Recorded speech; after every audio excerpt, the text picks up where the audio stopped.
Travel out of Bluegrass Airport was affected by the bitter cold and snow that fell across the Midwest. 4 flights to Chicago were canceled. A number of other flights were delayed. Claire Kopsky joins us now from Bluegrass Airport with this update. It's been a morning of a few cancellations and delays here at the Bluegrass Airport, with the main issues being with flights to and from Chicago, Atlanta, and Detroit.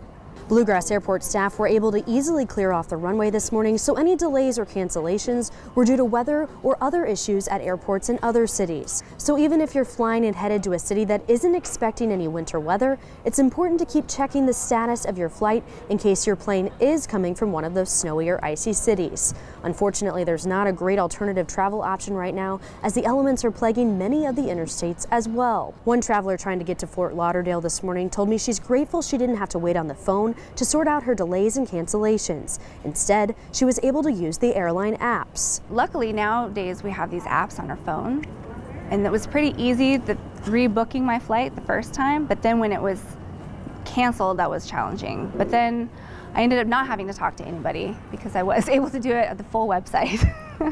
Several travelers told me in the midst of worrying about their delayed and canceled flights this morning, they didn't really think about how they'd get to the airport. So they were having a lot of issues getting an Uber or a Lyft because of the weather today. So if you haven't already planned for your travel to the airport, make sure that you plan ahead. Covering the news in Lexington from the LEX 18 Mobile Newsroom. Back to you.